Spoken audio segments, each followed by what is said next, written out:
Hello வணக்கம் friends. இப்போ சென்னையில் வந்து கேஸ் பிரச்சனை. சென்னை பொறுத்த வரைக்கும் நாங்கள் சொல்கிறோம், கேஸ் பிரச்சனை பெரிய பிரச்சனையாக இருக்குது. வீட்டு கேஸாக இருந்தாலும் சரி, அது ஆட்டோ கேஸாக இருந்தாலும் சரி, யாருக்கும் கிடைக்கல. ஒரே புக் பண்ணால் புக்கிங் ஆகலை. ஆஃபீஸில் ஃபோன் பண்ணால் ஃபோன் எடுக்கிறேன்னு சொல்லிட்டு வீட்டு கேஸ் எல்லாம் சொல்கிறாங்க. நீங்கள் எல்லோரும் கேஸ் காலி ஆகிடுச்சின்னு சொல்லிட்டு எல்லோரும் ஒரே டைமில் கேஸுக்கு புக் பண்ணுறீங்க, கிடைக்காது அப்படின்றதால.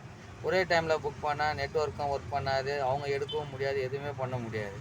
அதனால் யார் யாருக்கு எப்பப்போ தேவைப்படுதோ, நீங்கள் எப்படி ஏற்கனவே நார்மலாக இருக்கும்போது புக் பண்ணுவீங்களோ அதே மாதிரி பண்ணிங்கன்னா எல்லாருக்கும் கண்டிப்பாக புக்கிங் ஆகும், சிலிண்டர் கிடைக்கும். நம்ம சிலிண்டரும் இருக்குது, அந்தளவுக்கு காலி ஆகிற அளவுக்கு ஒன்றும் இல்லை. கவர்மெண்ட்டில் யாரும் சொல்லுவாங்க, வீட்டு கேஸ் எப்போயும் நார்மலாக கிடைக்கிற கேஸ் கிடச்சினே தான் இருக்கும். நீங்கள் பயந்து அதுக்காக எல்லோரும் ஒரே டைமில் புக் பண்ணாதீங்க. புக் பண்ணால் கண்டிப்பாக கிடைக்காது. அதே போல் ஆட்டோவுக்கு செலவு பண்ணின்னு ஆஃபீஸ்க்கு போகாதீங்க, டைம் வேஸ்ட் பண்ணாதீங்க. ஆஃபீஸை லீவ் விட்டுட்டு கேஸ் ஆஃபீஸ்க்கு போகாதீங்க. அங்கே நேரில் போய் புக் பண்ணால் கிடைக்குன்னு நினைக்காதீங்க. 7 மணிலேருந்து விடிகாலையில் 5 மணி வரைக்கும் புக் பண்ணிங்கன்னா கண்டிப்பாக உங்களுக்கு புக்கிங் ஆகும், வீட்டு கேஸை பொறுத்த வரைக்கும். அதனால் நீங்கள் ஆஃபீஸ் போகணும், அங்கே போகணும், இங்கே போகணுன்னு சொல்லிட்டு அலைஞ்சின்னு இருக்காதிங்க. அதுக்காக நிறைய லேடிஸ் பார்த்தீங்கன்னா ஆட்டோவில் வந்து கேஸ் நேராக போய் புக் பண்ணால் கிடைக்குன்னு சொல்லிட்டு எல்லாம் ஆட்டோவில் வராங்க போகிறாங்க. அவங்களுக்காக தான் இந்த பதிவை போடுறோம். ஆட்டோவில் கண்டிப்பாக வராதிங்க, அலைச்சல் படாதீங்க. நைட்டு 7 மணிக்கு மேலேருந்து காலைல 5 மணி வரைக்கும் புக் பண்ணுங்கள். தாராளமாக புக்கிங் வாங்க வீட்டு கேஸு. ஆட்டோ கேஸ் அதே போல் எல்லோரும் வந்து கேஸ் கிடைக்காதுன்றதால எல்லோரும் ஒரே டைமில் போய் பங்க்கில் போய்ட்டு கேஸை ஃபில் பண்ணலாம் ஆட்டோவுக்கு அப்படின்னு சொல்லிட்டு சம்பாதிக்கிற காசெல்லாம் கேஸை போட்டு அப்புறம் வருமானம் இல்லாமல் தான் வீட்டுக்கு போகணும்.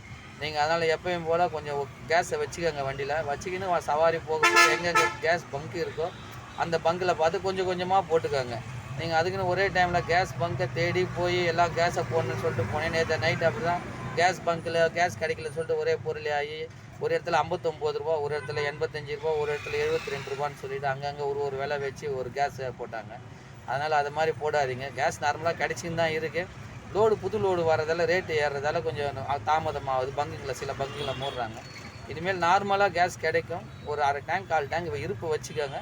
நீங்கள் எங்கெங்கே கேஸ் பார்க்குறீங்களோ கொஞ்சம் கொஞ்சமாக போட்டுக்கோங்க. அப்போ போட்டிங்கன்னா ஆட்டோ டிரைவருக்கு நல்லா இருக்கும். ஏன்னா ஆட்டோ ஏற்கனவே நல்லா சூப்பராக ஓடின்னு இருக்குது, வருமானம் நல்லா வருதுன்னு எல்லாருக்கும் தெரியும். நீங்கள் இன்னும் இந்த கேஸ்க்காக அலைஞ்சின்னு வச்சுருக்க காசை கேஸ் போட்டுட்டிங்கன்னா வீட்டுக்கு சும்மா தான் போகணும். நேற்று நைட் அது மாதிரி நிறைய பேர் கேஸை போட்டு போயிட்டாங்க சும்மா தான். அதனால் கேஸ் கிடைக்கும், அவசரப்படாமல் பதட்டப்படாமல் நார்மலாக கேஸ் பங்க்கில் பார்த்து போடுங்க. ஒரு 1/4 டேங்க் இருப்பு வச்சுக்கினே போடுங்க. ஆட்டோ டிரைவருக்கு இந்த பதிவு ஷேர் பண்ணுங்கள், சப்ஸ்கிரைப் பண்ணுங்கள், கமெண்ட் பண்ணுங்கள். நன்றி.